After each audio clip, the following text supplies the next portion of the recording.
안녕하세요. 존입니다. 신라 박식의 일성이사금에 해당이 됩니다. 일성이사금은 134년에서 154년, 20년간 재위합니다. 유리이사금의 맏아들이고요. 또는 일지 갈문왕의 아들이라 합니다. 그 아들은 아달라 이사금이고 일성 동생은 파사 이사금입니다. 파사의 아들은 지마 이사금이 됩니다. 일성 이사금은 일지 갈문왕의 아들이라 하는데 일성 이사금의 아버지는 일지 갈문왕이 됩니다. 유리 이사금의 왕비는 일지 갈문왕의 딸이라고 합니다. 그러면 일성 이사금의 어머니는 일지 갈문왕의 딸이 됩니다. 일성 이사금의 아버지는 일지 갈문왕이 되고 일성 이사금의 어머니는 일지 갈문왕의 딸이 됩니다. 그럼 일지 갈문왕과 일지 갈문왕의 딸 사이에 일성 이사금이 태어나게 됩니다. 좀 더 자세히 보면 유리 이사금은 24년에 집권합니다. 일지 갈문왕은 적어도 24년 이전에 존재합니다. 일지 갈문왕의 아들, 즉 일성이 이사금이 되는 해는 134년입니다. 그러면 일성이 일지 갈문왕의 생물학적 아들이 될까요? 일성 이사금을 알아보기 전에 신라의 초기 시절에 해당되는 이 국제 상황을 한번 알아보겠습니다. 박혁거세 남해 유리왕으로 시작이 되죠. 그래서 박혁거세 시절에는 조선 육촌을 중심으로 하여 시작하여 진한 6부를 구성한다 합니다. 진한 다음에 변한이 항복을 한다 그러죠. 그리고 낭랑과 외의 기사가 나옵니다. 남해 시절에는 탈해가 나오는데요. 이 탈해는 남해의 사위가 됩니다. 이 남해 시절에도 낭랑과 외의 기사가 나옵니다. 유리 시절 낭랑은 고구려 대무신왕에게 점령을 당하죠. 그래서 이제 낭랑의 유민들이 신라 육부 지역으로 들어가게 됩니다. 그리고 이 낭랑 기사는 당분간 보이지 않습니다. 다음으로는 이제 탈해 시절인데요. 탈해 시절은 최초로 신라가 백제를 만나게 되죠. 이때 백제와 신라는 적대적이 됩니다. 그리고 신라는 탈해 후반부에 가야와 싸우게 됩니다. 파사 시절은 백제와 신라는 화해를 원하고 신라는 가야에 밀리게 됩니다. 그래서 이제 황선에서 마주성까지 올라가게 되죠. 이 지마 시절에는 이 신라가 가야를 반격하고 그래서 이제 마두성에서 이제 황산 지역으로 다시 또 물리치게 되고요. 지마 말기에는 이 말갈이 신라를 공격하는데 이 후한과 고구려가 싸우고 난 후에 서로 공백 기간이 있고 그 후에 말갈이 신라를 공격하게 됩니다. 일성 시절에 의하면 이 말갈은 신라 지역으로 공격합니다. 그래서 이제 이때 이 백제는 말갈이 공격에 신라를 도와주게 되죠. 상대적으로 일성 시절에는 이 가야나 외의 기사는 나오지 않습니다. 아달라 시절에는 이 말갈과는 대치를 하고 이 가야 기사 대신에 외의 기록이 나오게 됩니다. 좀 더 자세하게 보면 신라와 백제와의 관계를 한번 보겠습니다. 탈해 시절에는 백제와 신라는 서로 싸우게 되는데요. 그 이후에 파사 지마 시절을 보면 백제는 신라에 의존을 합니다. 그래서 1차 화해, 2차 화해 이 기사가 나오게 되는데 왜 화해를 하는지에 대한 기사는 자세하게 나오지는 않습니다. 자, 봤을 경우에 백제는 신라와 싸우는 시기는 탈해계이고, 상대적으로 박식의 신라 때는 백제와는 화해를 보여주는 것으로 나타납니다. 자, 이 당시에 이 가야 기사를 보면 가야가 백제와 신라를 공격하지 않나 생각이 듭니다. 자, 갑작스런 가야의 공격. 이때 이 가야의 세력은 상대적으로 어마어마하지 않았나 생각이 들고요. 그와 같은 세력에 눌려 백제는 신라와 공조를 한 것으로 개인적으로 판단이 됩니다. 자, 일성 시절에는 이 말갈이 신라를 공격하게 되는데, 이 삼국사기 신라분기와 백제분기에 정확하게 그 이유가 나와 있죠. 그래서 이제 말갈의 공격으로 인하여 신라는 백제에 도움을 요청하고요. 백제 또한 신라를 기꺼이 도와줍니다. 자, 아달라 때는 신라, 아찬 길선이 백제로 망명하게 되는데 이때 이 신라와 백제는 서로 싸우게 됩니다. 자, 탈해 때 서로 싸우죠. 그렇지만 파사, 치마, 일성 때는 서로 이 공조 체제를 유지하고 아달라 때는 또 싸우게 됩니다. 자, 신라와 관련된 가야 기사, 웨이 기사에 대해서 한번 정리해 보면 탈해 때 가야와 싸우죠. 황산 지역에서 파사 때는 마두성까지 북쪽으로 올라가지게 되죠. 그런데 이제 파사에서 지마 때 다시 내려오게 됩니다. 자, 신라분기 일성 시절 가야나 웨이의 기록은 보이지 않습니다. 자, 일성 시절 가야는 웨이의 진영으로 들어가서 새로운 정권을 탄생시키기 위한 과정이 있지 않나 생각이 됩니다. 자, 일본 서기에 의하면 웨는 남오왕의 내란 시기로 가야 세력이 외로 진입하는 그런 시절로 판단됩니다. 이 가야 세력이 외를 정리하고 대표하는 시기는 아달라 시절 174년 비미호의 출현으로 판단됩니다. 자, 남오왕, 충신, 수인, 병행, 성무, 중해를 거쳐 비미호가 야마토를 건설하게 됩니다. 자, 신라와 말갈. 자, 말갈 기사를 보면 초기 가야의 공격으로 백제는 신라에 의존을 했었죠. 자, 이제는 이제 말갈 공격으로 또 신라는 백제의 도움을 요청하게 되고 백제는 신라를 도와주게 됩니다. 자, 이번에는 백제의 기록부터 한번 보는데요. 자, 기루왕 시절부터 한번 확인해 보면 이 백제분기 기루왕 105년에는 신라에 사신을 보내 화친을 청하였다라는 기록이 나옵니다. 이 기록은 신라분기에도 똑같이 나오는데 파사 이사금조에도 나옵니다. 근데 이 탈해 때까지만 해도 싸우다가 갑자기 화친을 청하는 이유에 대해서는 자세하게 나오지 않습니다. 자, 그런데 이 85년 기사에 의하면 백제분기나 신라분기에 똑같이 객성이 자미로 들어갔다라는 기록이 나오게 됩니다. 자, 개인적으로 저는 이 해석을 천문학에 관련된 이 기록인데 자미원이 있고 천시원이 있고 태미원이 있다라고 합니다. 자, 객성은 평상시에는 잘 보이지 않다가 일시적으로 나타나는 별을 말하고 이 객성의 출현은 재앙 또는 흉사의 징조로 받아들여집니다. 자미는 이 자궁 또는 천재의 거처로 왕이 사는 지역으로 보겠습니다. 그러면 개인적으로 저는 이 새로운 집단이 왕의 지역으로 진입한 것으로 봅니다. 여기서 말하는 이 새로운 집단은 가야계의 진입으로 보고요. 이 가야계의 세력이 외의 이 정치 세력으로 들어간 것은 아닌가 생각됩니다.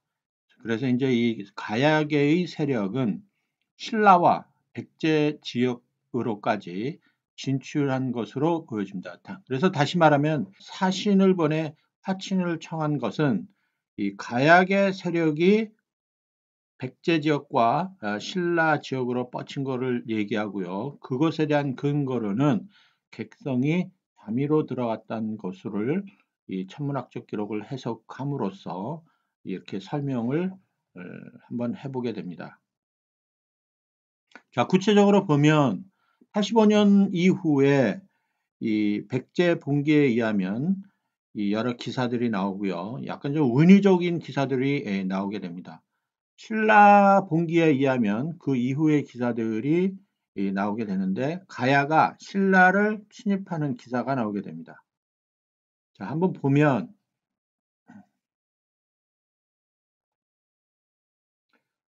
자, 백제 기록왕 14년 90년에는 큰 바람이 불어 나무가 뽑혔다라는 기록인데 이 기록은 객성이 자미를 덮치고 그 이후에 그 새로운 세력인 가야가 이 백제 지역으로 들어가서 이 왕실의 어떤 힘을 꺾지 않았나 생각이 들고요. 그 가약의 세력은 더 위로 올라가서 백제의 동북부 지역이죠. 그래서 이 횡악이 큰 바위 5개가 한꺼번에 떨어졌다 이것은 이 지역에 있던 백제의 세력, 즉 이 장군들이 이쪽에 거주하고 있는데 이들을 쳐부시고 그 다음에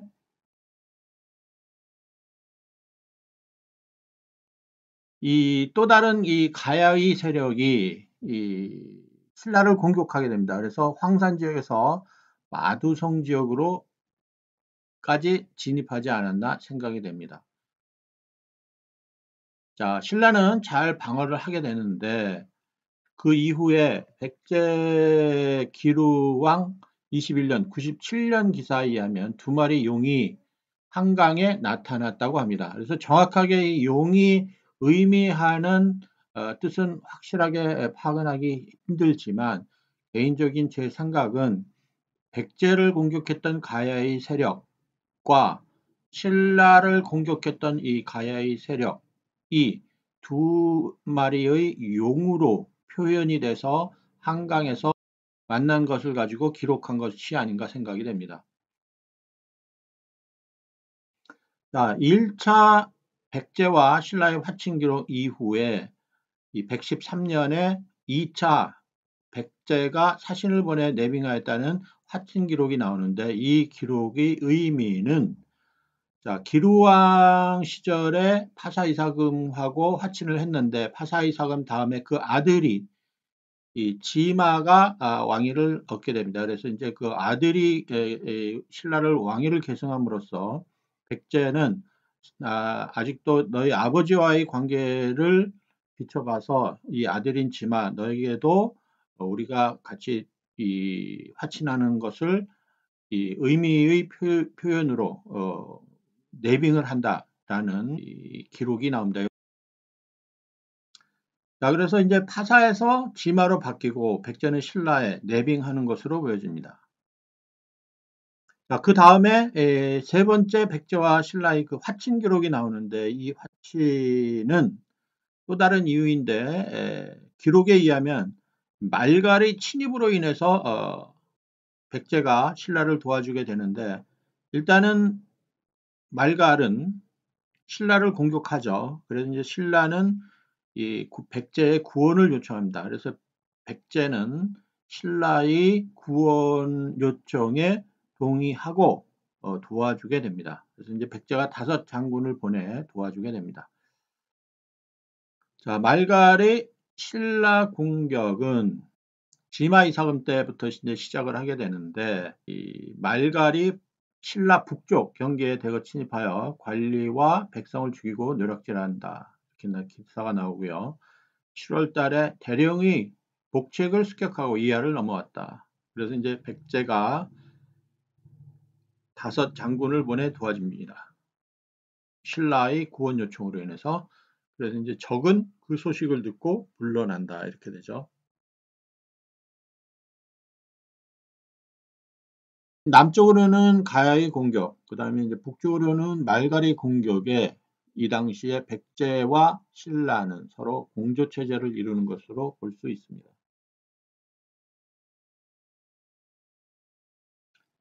자, 백제는 기루왕에서 이제 계루왕으로 바뀌게 되는데요. 자, 이 계루왕 때 왕은 한산에서 사냥을 합니다. 그래서 이제 왕이 바뀌게 되죠. 이때의 그 신라도 마찬가지로 지마 이사금인데 이 지마 이사금 때는 지마가 말기에 해당이 됩니다. 그래서 이 말기 때 말갈이 이제 신라를 공격하는 것에 이 계루왕은 어떻게 해야 될지 시간적 여유가 필요로 합니다. 그래서 이제 자기 정치적인 노선을 정해야 되는데 이 갈등의 시기가 되죠. 그래서 이 한산 지역에서 사냥을 한다라는 기록이 나오게 되고요. 그 후에 신라는 지마 이사금 말기에 이 새로운 세력과 싸우게 됩니다. 그 세력은 일성 세력이 되고요. 그래서 지마와 일성은 사실은 그 같은 형제이지만, 자, 일성은 유리의 첫 아들이고, 지마는 파사왕은 일성이 동생이죠. 근데 동생이 먼저 왕위가 됐기 때문에 서로 갈등 관계가 있는 것으로 파악이 되는데, 이때 이 백제도 이제 새로 왕위를 잇게 되고 어떻게 정치적으로 처신을 해야 될지 시간적 여유가 필요로 한 거죠. 자, 그런데 신라는 일성이 이 지마 다음에 왕위를 잇게 되죠. 그래서 자, 일성 세력으로 계승하게 됩니다. 다시 얘기해서 지마 이사금 다음에는 아들이 없기 때문에 왕위 쟁탈전이 나오고 그것을 일성이 장악하게 됩니다. 자, 파사계는 박씨, 허씨, 김씨들이 그 세력이 이렇게 연합이 되어 있어서 세력이 셌죠. 자, 그런데 일성은 이 박씨계만으로 이루어져 있습니다. 자, 그럼에도 불구하고 계루왕은 신라와 공조를 하게 됩니다. 그래서 한산 북쪽에다가 성을 쌓고 말갈 공격을 대비하게 됩니다. 그래서 이제 북한산성을 쌓게 됩니다. 그래서 말갈이 공격했을 경우에 백제 계루왕은 신라를 도와주게 됩니다.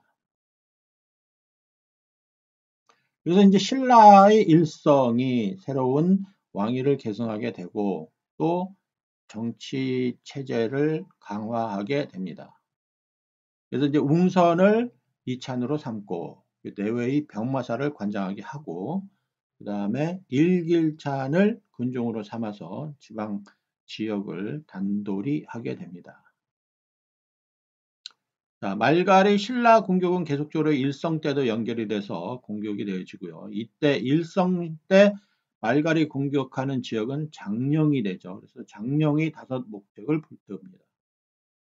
자, 말갈이 이렇게 계속적으로 공격을 하게 되는 이유는 이 고구려 상황을 보면 고구려는 태조 시절이고 태조와 동생과의 갈등 관계가 나오게 됩니다. 자, 그래서 이 틈을 기회로 말갈은 아마도 신라를 공격하는 것이 아닌가 생각이 됩니다. 태조bun기 계룡 기록에 의하면 137년에 이 형옥이 남두를 침하였다라는 기록이 나옵니다. 자, 또 천문학 기록인데요. 자, 해석하기 쉽지 않은 부분입니다. 자, 형옥은 화성의 다른 이름으로 재화, 병란을 말하고요. 남두는 남두 육성을 말합니다. 이 기록에 대한 해석은 쉽지 않은데 이 가야인들이 북두칠성 또는 남두육성에 관련된 유적이 남겨놓은 게 있습니다. 이제 북두칠성은 죽음을 관장하고요. 남두육성은 삶을 관장한다고 하는데 이러한 유적으로부터 정확하게 이 천문기록을 해석하는 것은 쉽지는 않습니다. 하지만 이 형옥이 남도를 침범하였다 이유는 두 가지로 저는 한번 해석을 해보자 하는데 아마도 이 어떤 새로운 세력이 백제 남부 지역에 공격을 또는 세력이 진입하였다 아니면 이 웨이의 지역에 새로운 세력이 나타나는데 그 지역은 남쪽 이 남두 육성 지역이 아닌가 생각이 됩니다. 자, 말갈이 신라 공격에 또 신라는 대응을 하게 되죠. 그래서 이제 알천 서쪽에서 군사들을 크게 사열하고, 그다음에 이제 일성 이사금이 북쪽으로 순행하여 태백산에 친히 제사를 지냈다라는 기록이 나오게 됩니다.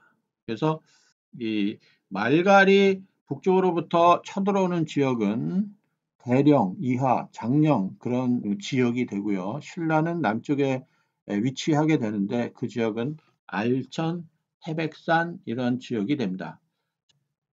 여기서 말하는 이 태백산을 한반도 백두산으로 규정한다면 자, 알천을 경주 지역이라고 하는데 자, 그러면 이 알천 지역에서 이 백두산, 태백산 이 위에 있는 이 장령 지역으로 공격을 해야 됩니다. 그러면은 적어도 이 3,000리가 넘게 되죠. 그러면 말이 하루에 100리를 달린다고 하면은 한 달 이상을 걸어 올라가야 됩니다. 그래서 이 한국 학계가 말하는 알천이 경주 지역으로 할 경우 이 삼국사기 신라분계에서 말하는 이 태백산을 이 만주 지역에 있는 또는 한반도 북부 지역에 있는 태백산이라고 할 경우에는 상식적으로 이해하기가 쉽지 않습니다. 또한 이 태백산을 한반도 중부 동쪽 지역에 있는 태백산, 우리가 알고 있는 태백산으로 말을 한다면 이 당시 신라 시대의 진화 또는 일성 시대의 활동 범위는 이 한반도 중부 지역까지 올라가야 됩니다. 그리고 나중에 아달라 때 한성 지역에서 싸우게 되는데 그 지역을 한강으로 얘기를 하는데 그러면 이 신라 초기 이 박씨 시대 활동했던 지역은 한반도 중부까지의 활동 범위가 넓어지게 됩니다. 그러면 기존의 이 학계에서 설명하는 그러한 그 한반도에서 일어나는 이 역사 전개와 신라분계에서 말하는 역사 전개가 매치하지가 않습니다. 결국 저는 이 태백산을 이 하북성, 중부 하북성에 있는 이 태산으로 말을 하고 싶은데 이 태산으로 하면은 쉽게 이해가 될 뿐만 아니라 이 태백산이라고 불렸던 이유는 당시 태산이 백제가 이 지역을 초기에 지배했기 때문에 백제의 백자가 들어서 태백산으로 명명했고 단지 이 시기에는 신라가 이 지역을 차지했기 때문에 태백산이 되지 않았나 생각이 됩니다.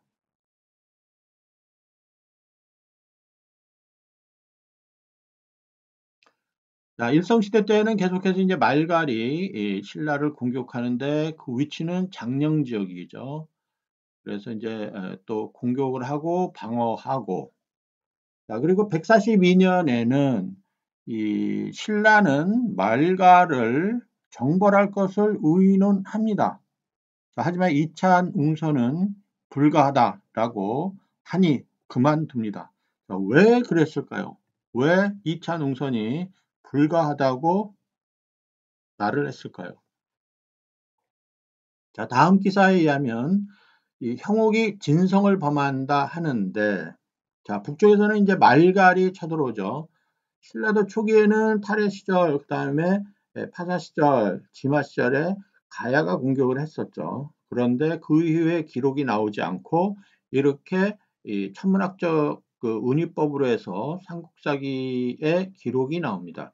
자, 형옥이 진성을 범하였다 하는데 그 내용은 제가 생각하기에는 아마도 이 기록은 이 신라를 공격했던 가야 또는 새로운 세력이 외의 진왕으로 들어감을 말하게 되지 않나 생각이 되고요. 그래서 이 남쪽에 새로운 세력이 자리 잡기 때문에 혹시라도 신라가 말갈을 공격할 경우에 남쪽의 이 새로운 세력이 이 신라를 공격하게 되면 양쪽으로부터 그 힘이 분산이 되어 이 신라의 존의가 위태롭지 않나 해서 이찬 응선이 말갈 공격을 그만두는 것을 청하고 그것을 또 일성이 허락합니다. 자, 그래야 이렇게 이 천문학적인 은유적 기록을 자연스럽게 해석할 수 있다고 저는 생각이 됩니다.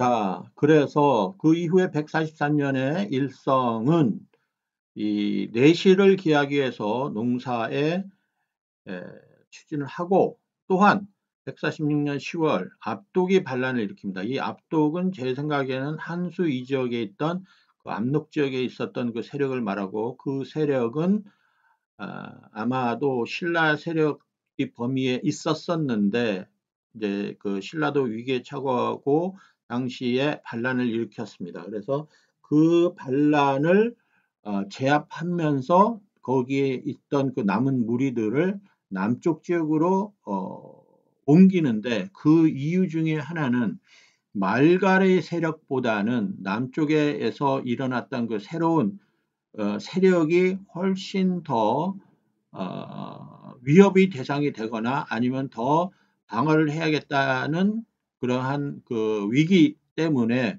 그 무리를 남쪽 지역으로 옮긴 것이 아닌가 생각이 됩니다.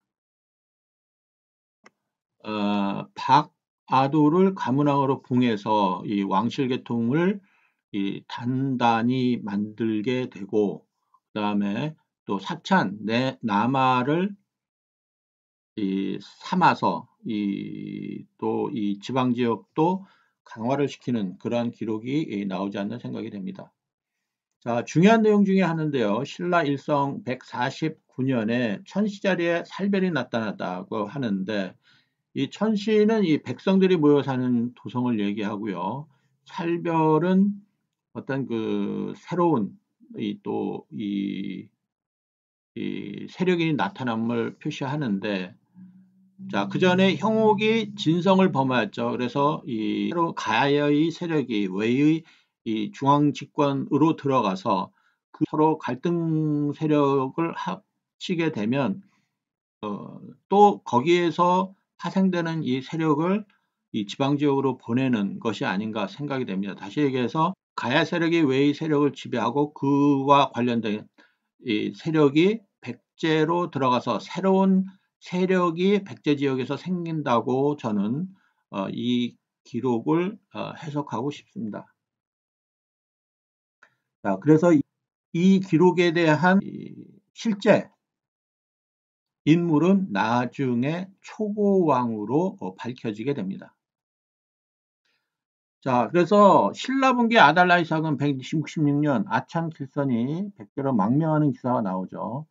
그리고 이 백제는 신라와 가깝게 지내다가 이 사건을 기회로 갑자기 신라와 싸우는데 이 갑자기 신라와 싸우게 된 배경은 이 천시자리에서 살별이 나타났다는 이 천문학적 은위적 기록이고 이 은위적 기록의 실제 내용은 초 세력이 아닌가 생각이 됩니다. 그래서 나중에 이제 초고 왕으로 되죠. 자, 온조 이후에 다루기로 계류 다 이제 내용이 나오는데 초고는 어떤 식으로 이 계류 이후에 연결이 됐는지 자세히 나오지는 않습니다. 아마도 외의 세력과 관련이 되어 있기 때문에 또는 가야의 세력과 관련이 되어 있기 때문에 이렇게 그 왕통을 연결은 시켜주지만 자세한 해석은 못하는 것으로 생각이 됩니다. 자, 계속해서 신라는 새로운 또 이 세력이 백제 지역에 나타나기 때문에 이 새로운 병마사를 또 추천해서 정치체제를 강화시키게 됩니다. 자, 그리고 이제 일성 다음에 일성이 아들이 아달라가 나오게 되는데요. 자, 일성이 죽기 전에 궁궐에 문에 화재가 났다. 그래서 이제 혜성이 동방에 나타났고 또 동북방에 나타났다 이런데 자, 이것은 비록 일성이 아들이지만 일성이 이 왕비가 이 지마왕이 딸입니다. 그래서 지마왕은 파사 계열이고요. 이 파사는 세력이 김씨, 박씨, 허씨 이렇게 해서 여러 그 세력이 연합된 세력이죠.